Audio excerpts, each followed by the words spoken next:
Swing and a drive.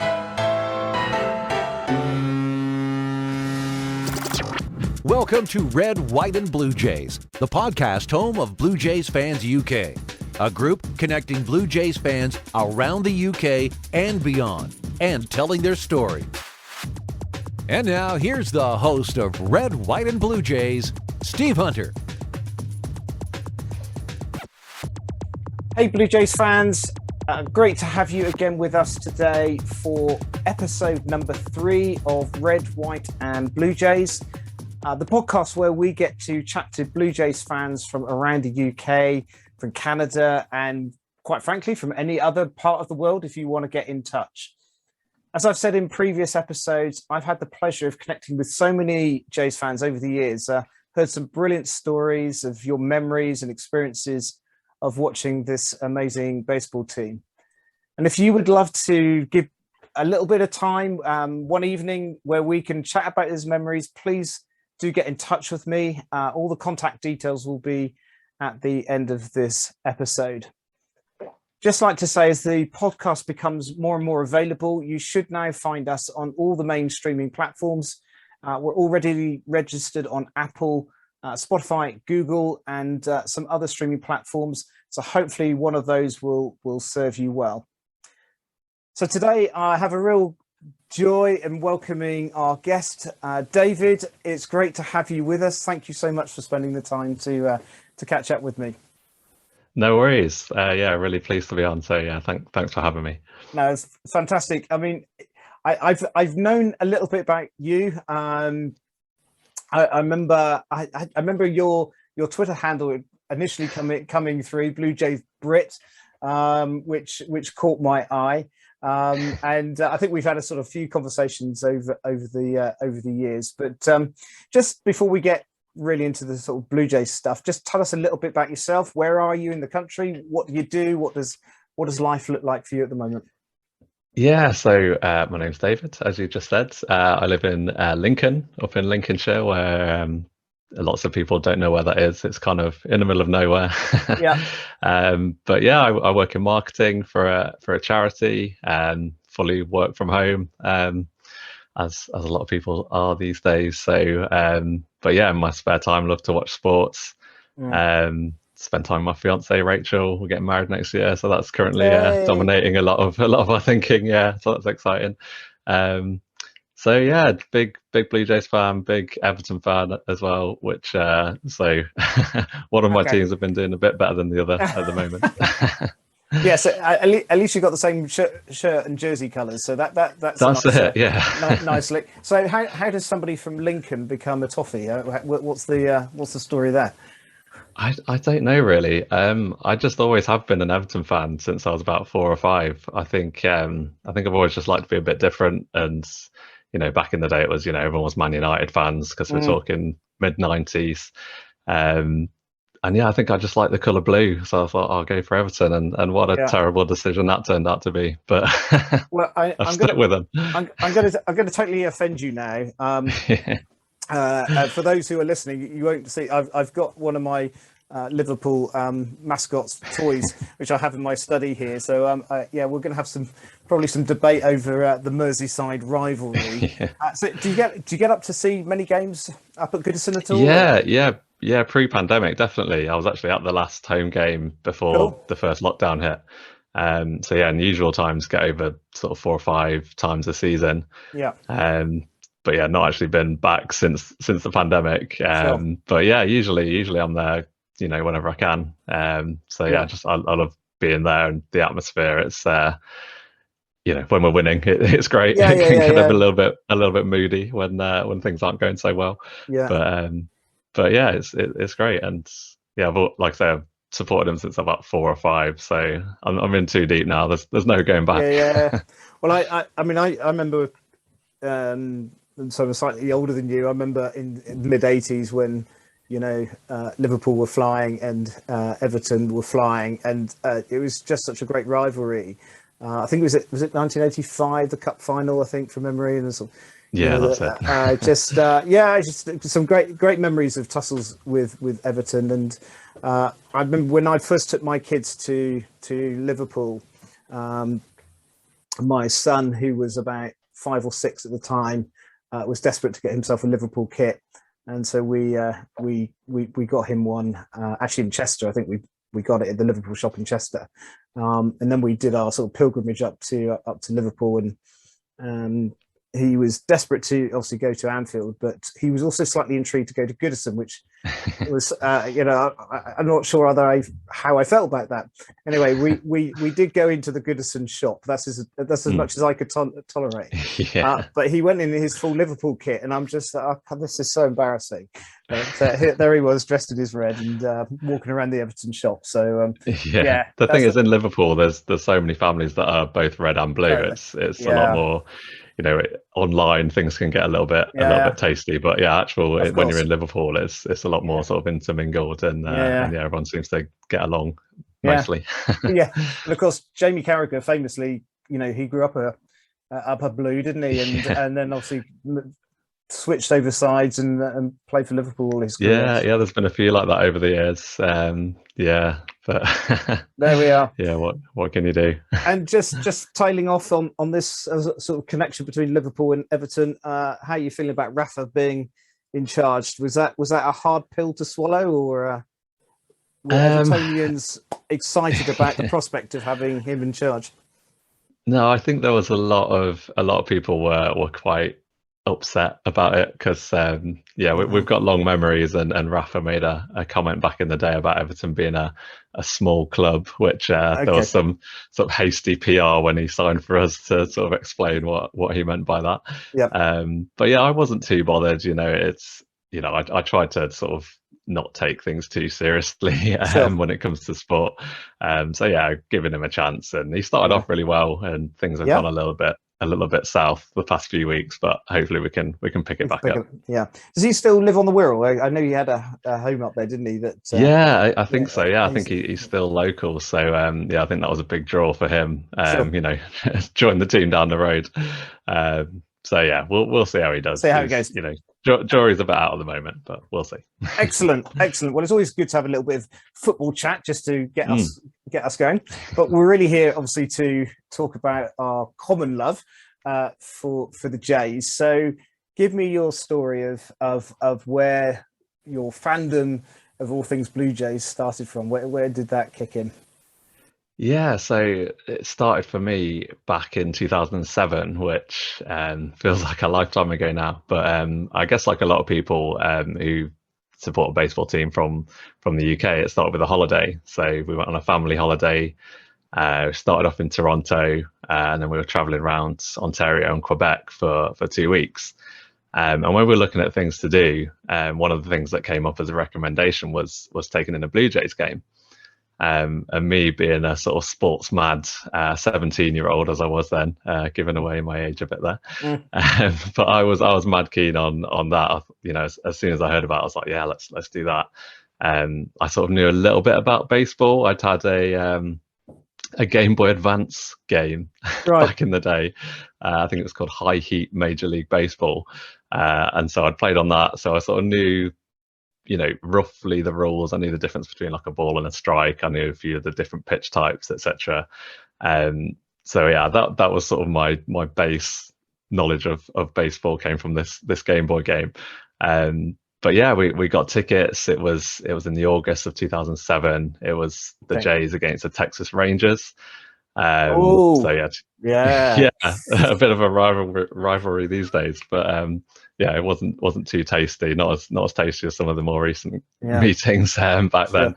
Obviously 2007, we're talking sort of Vernon Wells, Alex Rios, that kind of era. We saw a great game. It was 4-1 to the Blue Jays. I just loved everything about it. The whole experience of just being at the ballpark and just everything that goes with that. The seventh inning stretch. I remember being sort of mesmerized, like what is happening, but just loving everything about it. The snacks, going to the Jays store, getting some gear, and just the whole atmosphere. I'm a big sports fan, and I'd been to a few sort of cricket games by that point, and it sort of reminded me a little bit of that, but obviously quite different as well, but the same kind of vibe. And I just loved the whole experience. And And like I said, that was at the start of a 2-week holiday. We were sort of traveling around, and sort of lots of evenings we were getting back to the hotel, there'd be a Jays game on. So I just got a bit addicted during those 2 weeks. I was just watching like all the games and just getting really into it. So that's where it all started, really. But then obviously, like all sort of holiday romances, you sort of come home and you feel a bit lost because like you've had this really intense sort of 2 weeks of just getting really into something, and then it was all over. And like there wasn't much coverage on the TV, nothing in the press over here about baseball. Try talking to your friends about it, they think you're a lunatic. they think it's just rounders. So it was difficult, but like I say, I was 17 at the time, so the year after I went away to uni, and then my sort of body clock naturally aligned a little bit with Canadian time, with Eastern time certainly, and that made it a lot easier to keep up because blew some of the student loan on an MLB TV subscription, staying up watching the games. Then. Sorry, go on. No, I was just thinking the MLB TV. I was just trying to remember when they first started doing that. So even 2010, it was around, was it? Yeah, certainly. I remember getting it in 2010. Because this was like peak Bautista era. So that's kind of what really sort of drew me back in and got me into being a sort of real, what I would say as a proper fan. Seeing Jose's journey sort of, and that was 2010, 2011. Those were his two big years, weren't they, with the major league lead in home runs. So I think he was the one who really like sparked my imagination and really sort of got me properly into it. And being able to watch a lot of the games when I was at uni, just got right into it. Remembered those memories from 2007 going to the first game. Just drew me back in and just got really into it from there. And so from there, just haven't looked back to it. Haven't looked back really. so in your university years, did you manage to get any of your flatmates and stuff? Did they follow you into this journey, or did they think you were completely mad? Not really. No, it was very much been to the pub of an evening and got back, lying in bed, get the laptop on and watch the game, and sort of go to sleep with the game on most of the time. It was just great, just hearing sort of Pat and Buck, just their sort of soothing voices sending me to sleep most nights. It was just it felt like you were just connected and just felt like you're part of it. And like I say, it's gone from there. I was lucky enough to get a trip back in 2012. So that was kind of when it really sort of drew me right back in as well, because it was sort of in those years after uni I was sort of not really doing much of any sort of worth, but I'd managed to get a job and saved a bit of money up, and thought, I just had this idea. I was like, I just want to get back over there. I just want to go and see some games. And so, I booked this trip. I'll take you back to sort of 2012, the start of that season. There was a lot of optimism around, as you can probably remember.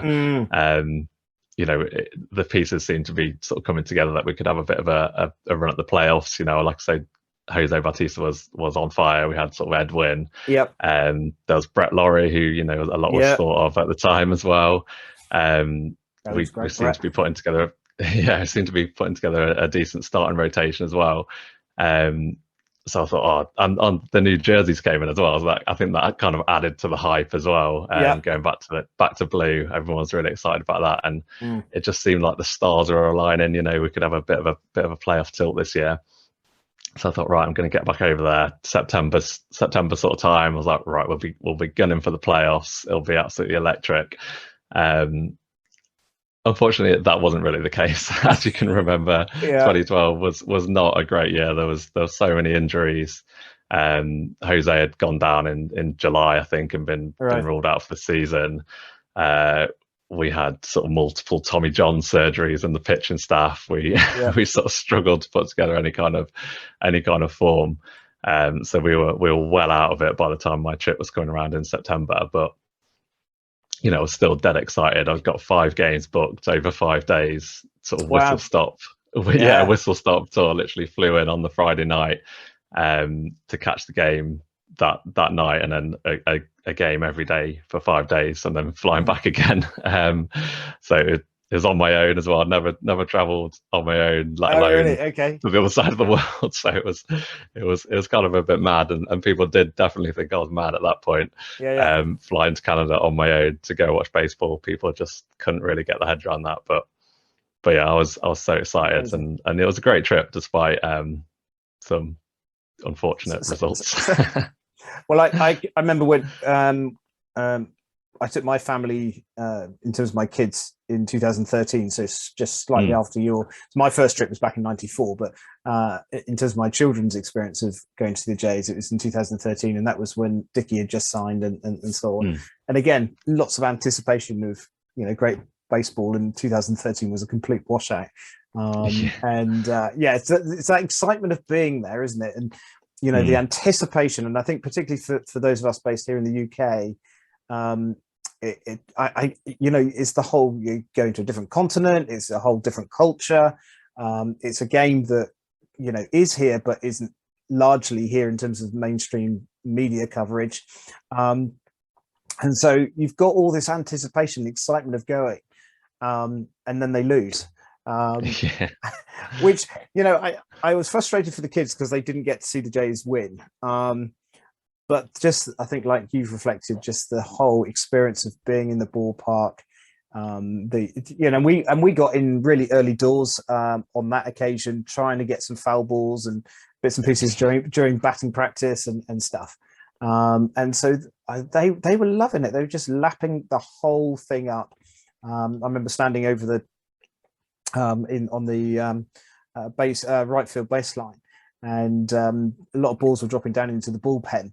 And I remember my daughter, who was at that point about 7, just screaming at the top of her voice to the guys who were right down in the bottom to try and throw her a ball. And there was loads of us. I mean, we weren't the only ones there. There was loads of people doing the same thing. And so I think it's those sort of things that, particularly for those of us from here, that those are all part of the memory of going to see the Jays play, and as you say, so when you went on your little 5-game run, were you sitting in the same place in the ballpark? Did you try different sections out?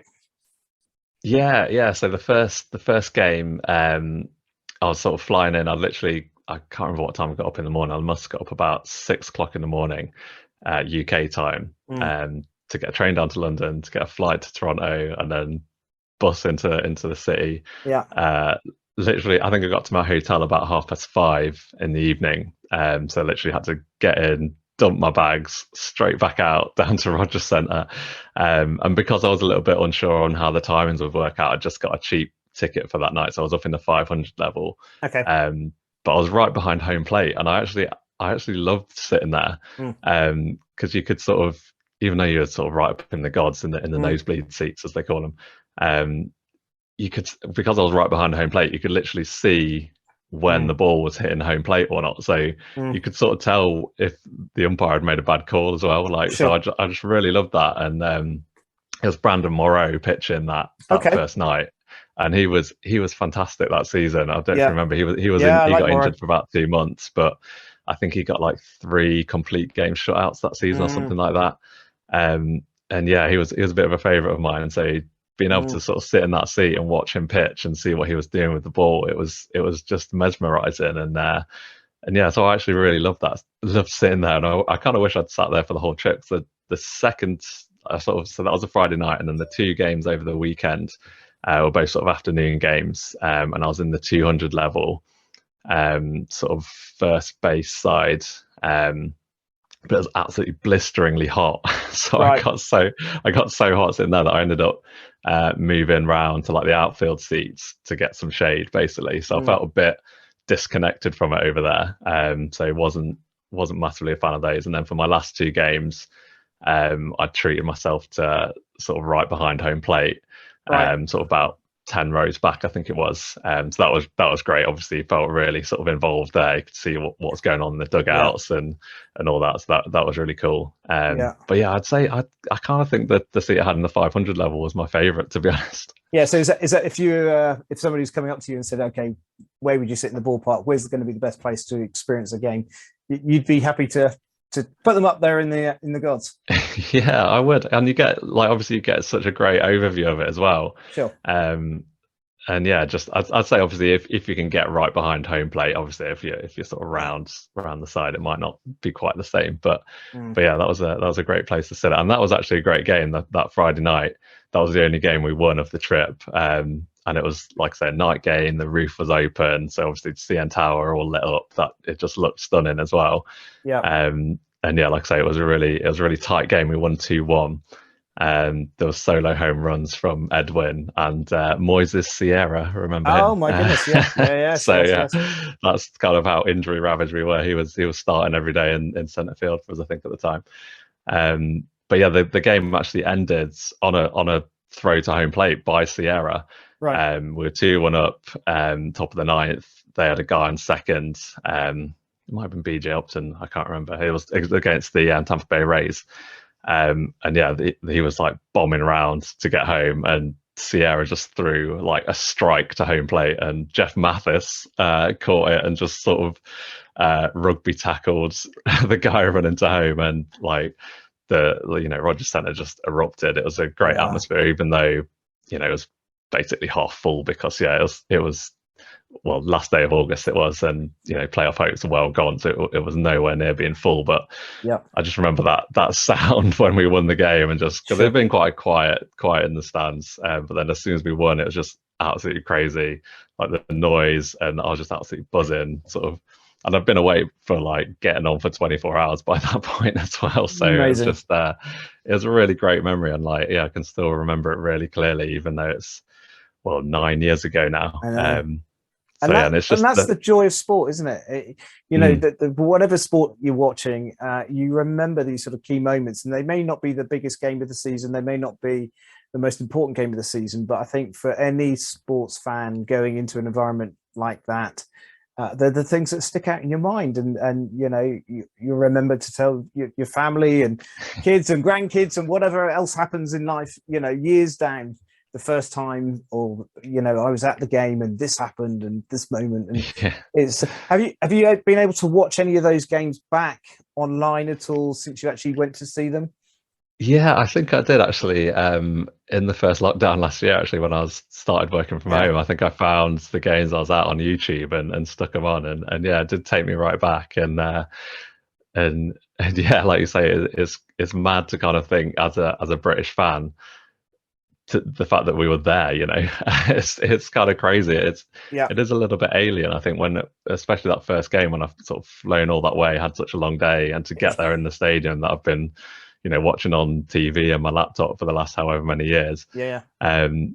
Just to be there and surrounded by it all, it feels a bit mad, but amazing at the same time. And what do you think of the Sky Dome or Rogers Centre? What's your take on it? Some people love it. Some people say, where do you sit with it?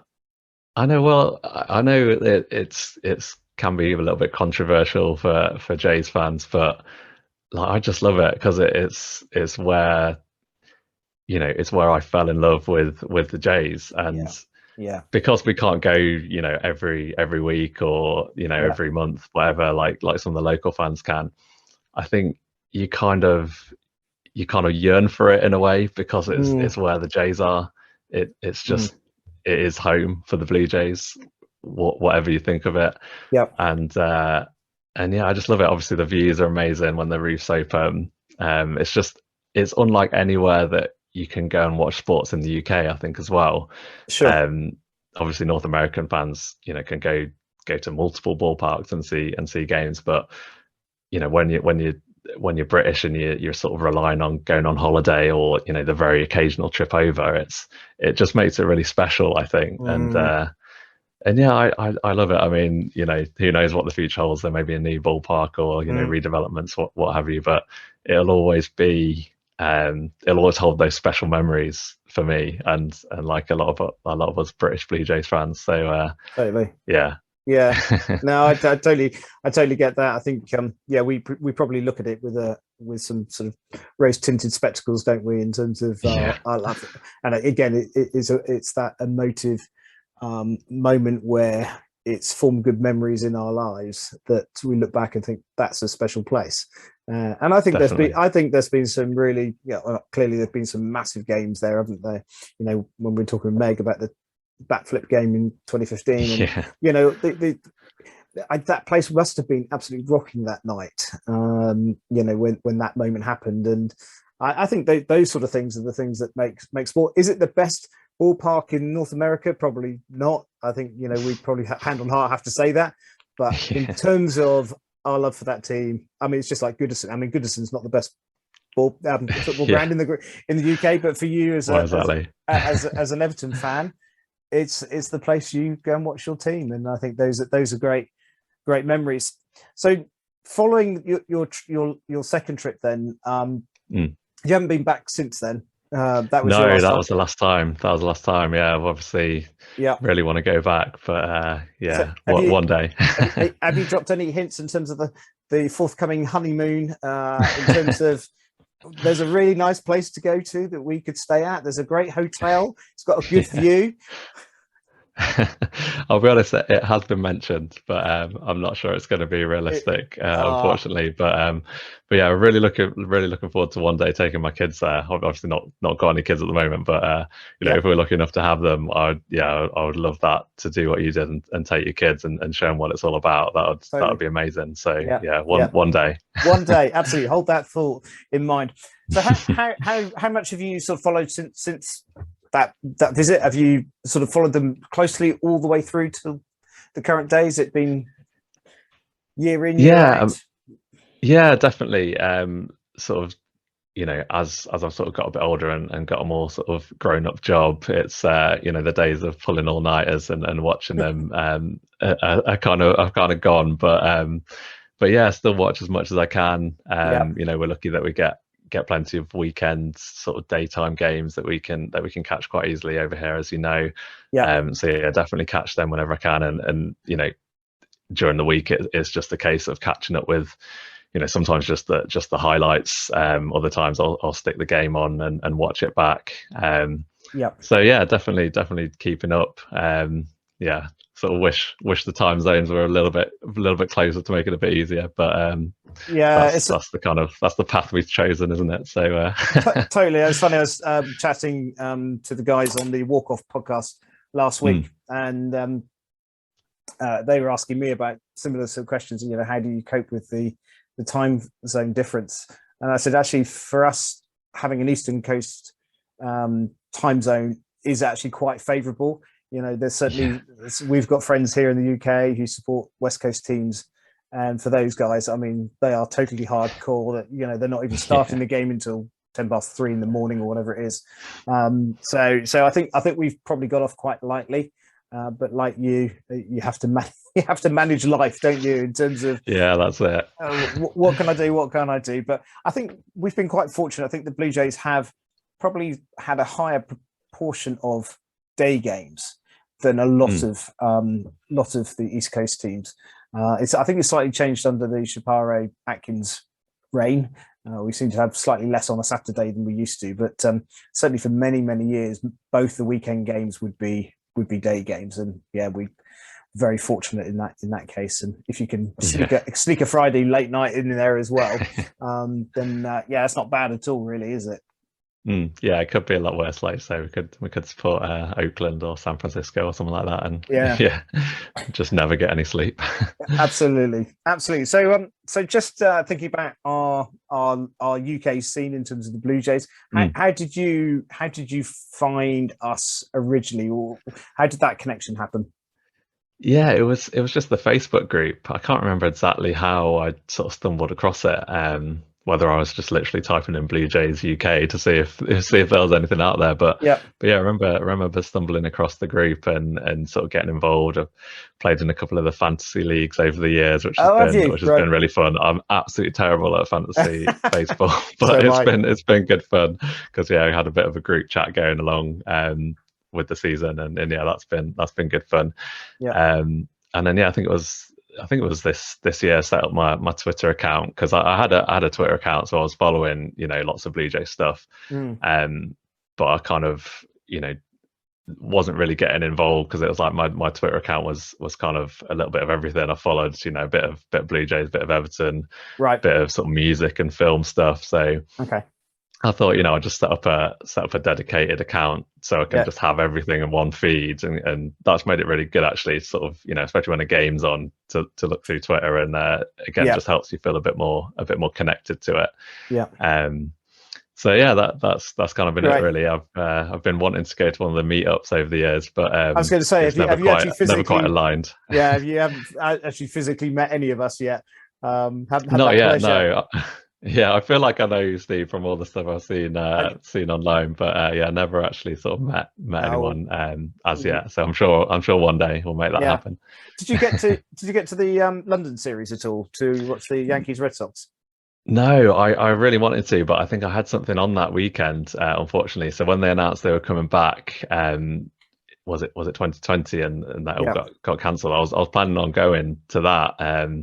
So unfortunately that didn't happen. So yeah, I'm really hoping that we'll get some more London games. I know there's been rumours with Sadiq Khan, the London mayor, sort of almost confirming it, but there's not been anything official yet. So it was a sort of throwaway comment, wasn't it? Really? Yeah.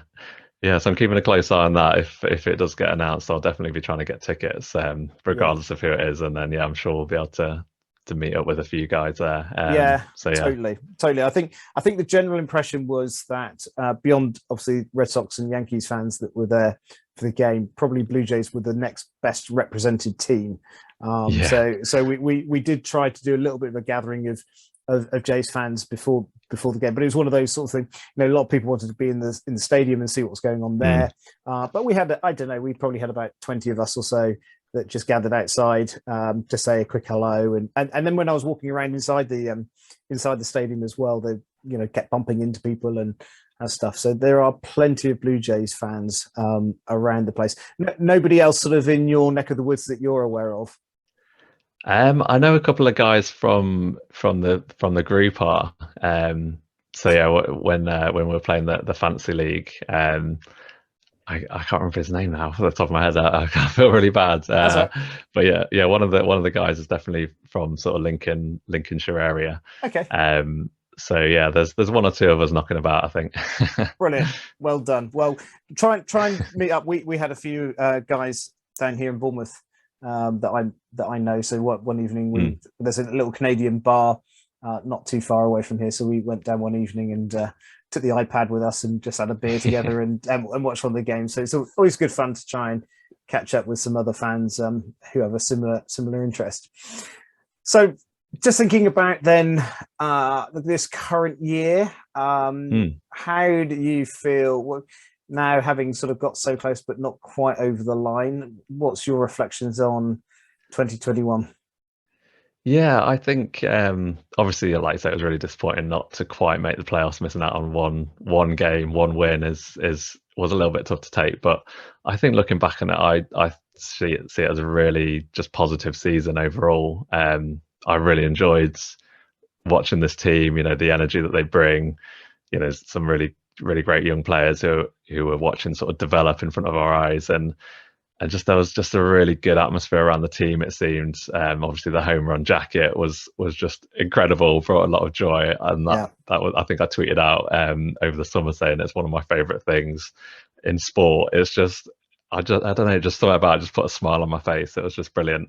I think it sort of summed up the attitude of a lot of those young guys who are just having fun, and you can tell. And watching a team with players like that who are clearly enjoying themselves, having a good time, you can't help but not sort of relate to that and enjoy watching that. And that to me is the overriding feeling this season. It was just a lot of fun, and that's to me what sport is all about. yeah, we didn't quite make the playoffs, and any number of things could have gone slightly differently and changed that. Springer could have stayed healthy a little bit more. There was a lot of games that we seemed to grasp defeat from the jaws of victory. There was, a couple of high-profile errors that could have won us that extra game. But I think, I don't get too caught up on that. I think, it's about the journey in a way. I know it's a bit of a cliche. But you're not going to win the World Series every year. You're not going to make the playoffs every year. But if you've got a team that are winning more games than losing, they're having a good time. Yeah, they're bringing it every day. I think you've got to be happy with that as a fan, because we've seen some teams that definitely weren't doing that. So yeah, what was in 2012, for example? Yeah, exactly. What was your expectation for the year? Did you think that we had a chance of the playoffs, or did you still sort of? It's a rebuilding year, and we might be close, but maybe not quite on the pace yet. Yeah, it was hard to know what to predict, really, with obviously last year 2020 with the shortened season and the expanded playoffs that we managed to squeak into. So I think that kind of made it a bit more difficult to predict, because it was like, well, we already got to the playoffs, but then obviously it's back to the normal system this year. So did it sort of inflate our expectations a little bit because we'd got there last season? I'm not sure. So yeah, I thought we had a chance. But yeah, I still see it very much as a team that's improving. Vladdy's what is he? Only he's 22 or something. Yep. He's still so young. There's still a lot of development to come for a lot of these guys. So yeah, I just thought it as a season where if we can build on last season, it would be successful. And I think, unquestionably we did that. When you look at our record and you look at what some of the guys did, Vladdy and Bo were just incredible. So it's great to see them sort of developing and having a full sort of season in the big leagues. So yeah, I think you can only really take the positives, to be honest. And that's certainly what I do when I look back on 2021. Yeah, I think that's very wise words. I think there are so many players that had stellar seasons that you can't help but be positive. And as I've sort of reflected on other conversations, that next year we've got so many of these players coming back, and we know they're coming back. So the main group is going to be there. Obviously, we've got the debates with the Robbie Rays and the Marcus Simmons at the moment. Where do you land on those two guys? Yeah, I mean, I've been flip-flopping. I know that the sort of the classic question is which one would you go for if you can only have one? And yeah, I've definitely been flip-flopping between that one. I think, Marcus, what he did last year was just incredible. It was announced yesterday that he's won the Gold Glove. So his defensive work was amazing at second base when he didn't even want to play there, which is pretty mad. And obviously beat the home. Yeah, and then beat the home run record just for good measure. So, I mean, players like that don't sort of land on your team all that often. So, if the chance was there to re-sign him, I think, you just got to go for it.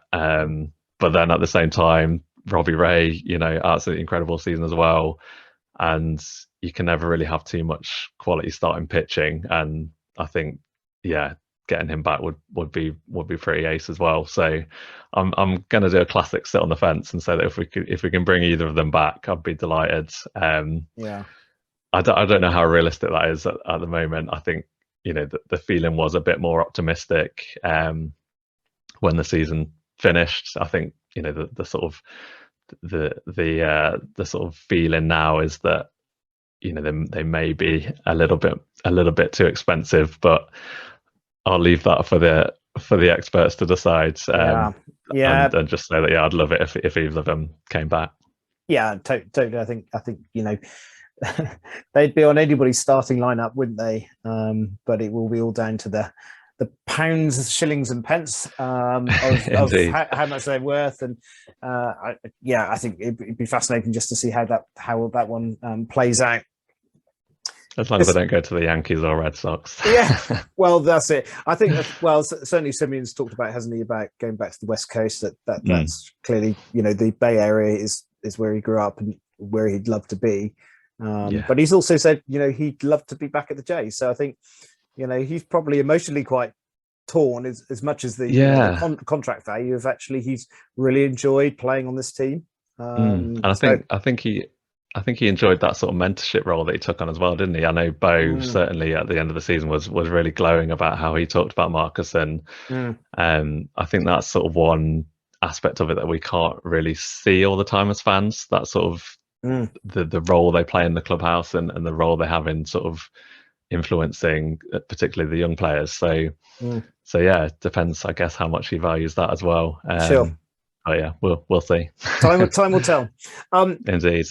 As you're the first guest post the World Series being completed, and obviously Atlanta Braves have been crowned champions, how does it feel to be supporting a team that won 91 games and didn't make the postseason, and the World Series champs winning 88, and there they are with the trophy in the cabinet?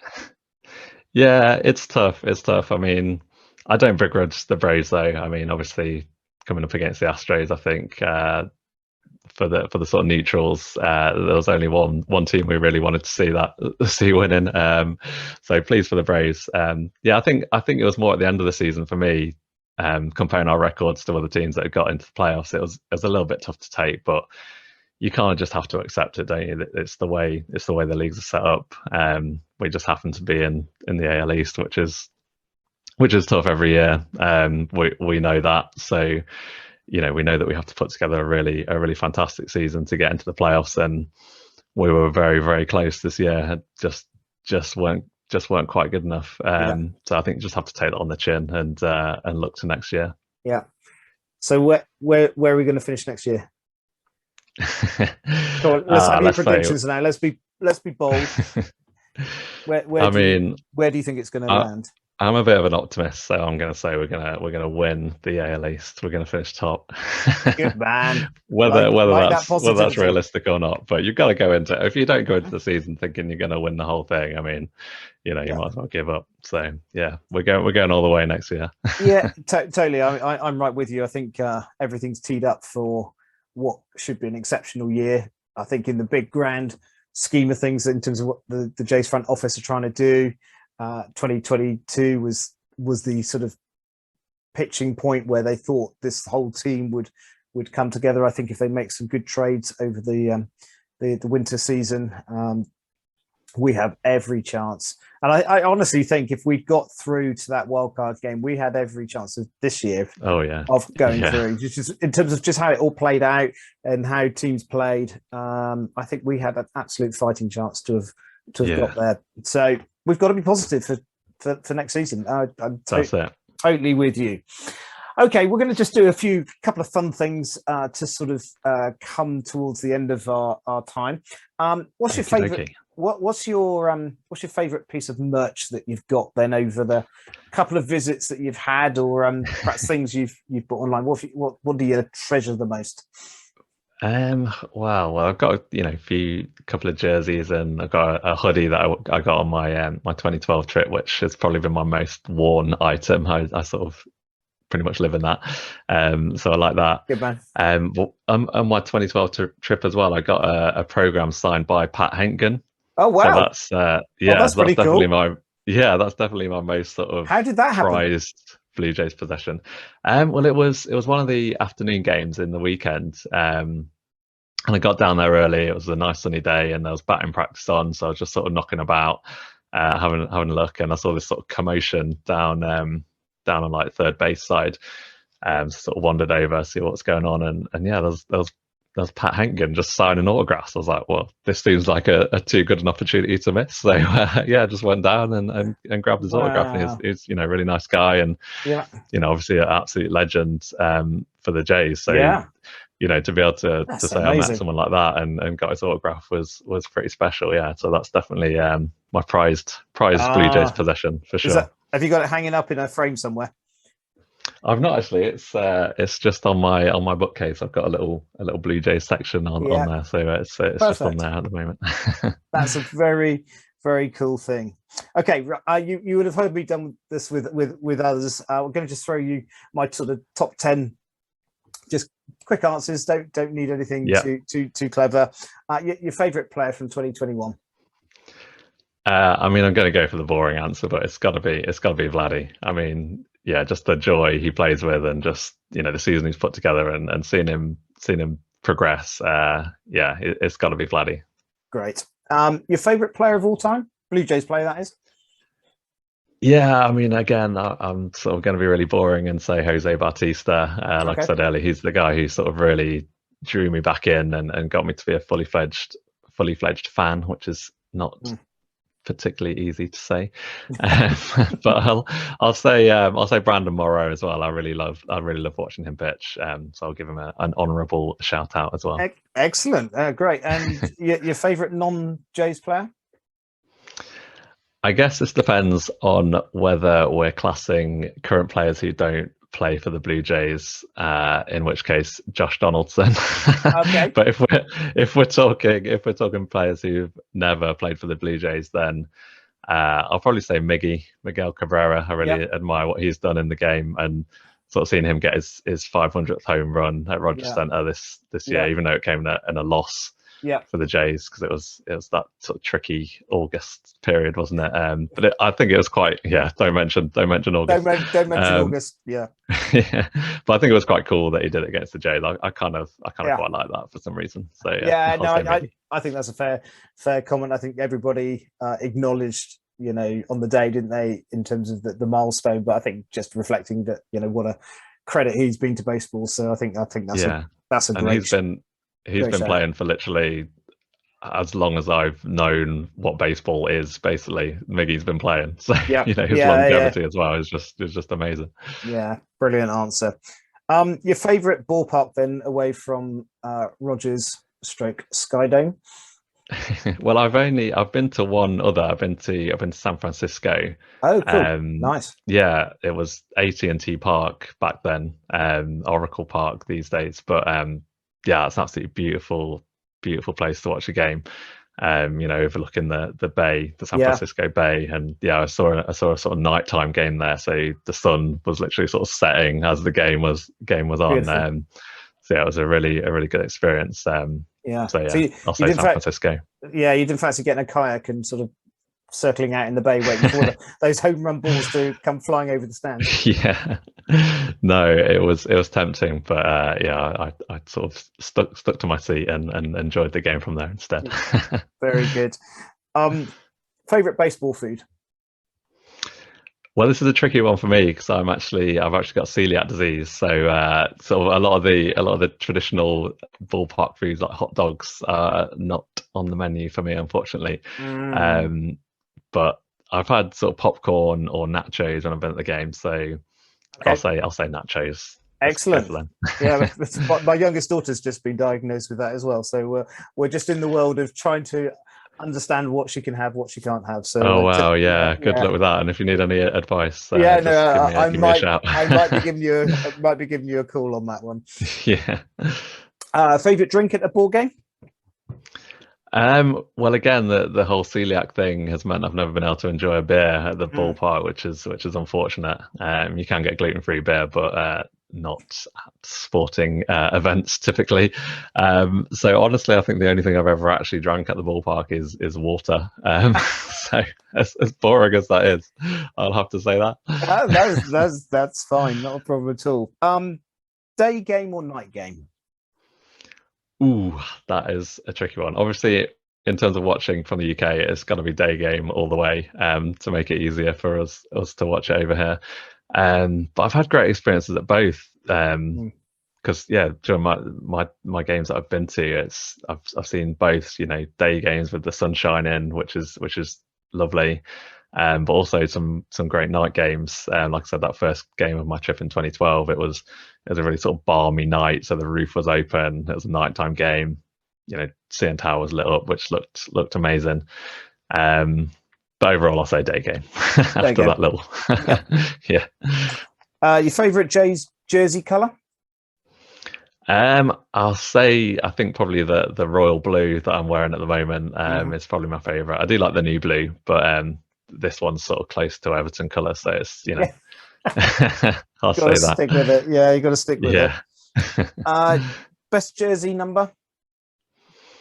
I think probably 23. It's a bit of a bit of a lucky number of mine, and my boy Brandon wore it back in the day as well. So yeah, I'll say 23. 23, very good. And finally, roof open or roof closed?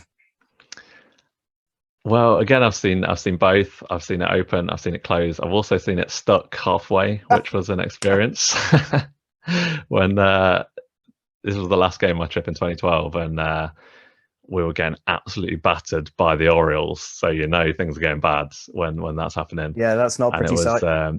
Yeah, I think we ended up losing 12-0. And we had Carlos Villanueva, whose name I can barely pronounce. He was our starting pitcher on the night, and I just have this memory of him on the pitching mound, looking up as the roof is stuck and he's getting rained on. Like the rain is just pouring down, and it was somehow it felt like a metaphor for the season somehow. Right. So yeah, I got that sort of forever imprinted in my mind as well. But yeah, roof open all the way is my preferred roof status, I would say. Excellent. David, it's been so much fun talking to you. I've loved listening to your stories. I love your passion and your enthusiasm. It's just infectious. So thank you so much for spending the time to come on. I know we've had a couple of misses in terms of just trying to catch up, mainly because of me, not you. But I really do appreciate your time. Just tell us. No worries. Thanks so much. It's been great. Oh, no, pleasure. Just give us a couple of your social handles, just so people know where to find you. Yeah, so on Twitter, I'm at Blue Jays Brit for my occasional Blue Jays tweets. I tend to sort of follow more than tweet, but that's where I'm at. And if anyone listening is actually gluten-free or celiac, I do have a gluten-free account where I'm at the Celiac Man on Twitter and Instagram and Facebook as well. So if anyone's interested in that, give me a follow on there too. Definitely, I'm going to be doing that as soon as we finish. That's a brilliant tip. Thanks so much for spending some time this evening. Really enjoyed talking to you. Guys, if there are any of you who've listened to David tonight and have just thought, I've got some great stories that I'd love to come and chat about and just share experiences of your enjoyment of watching the Blue Jays, then please get in touch with me. You'll hear all the contact details in a moment as we finish. But for now, thank you so much for listening. Thank you for finding us. If you can subscribe or maybe even write a little review. I know a couple of people have already contacted me saying how much they've enjoyed it thus far. If you could do that, then that just helps get the word out a little bit more. But we'll look forward to catching up with you next time. But for now, David, thanks ever so much, and we'll see you soon. Cheers, Steve. Thank you. The Red, White, and Blue Jays podcast is a production of Blue Jays Fans UK. If you've got a Blue Jays story to share, let us know. Email us at bluejaysfansuk@gmail.com and follow along on Twitter and Instagram at Blue Jays Fans UK. I'm your announcer, Jim Langton. Thanks for listening.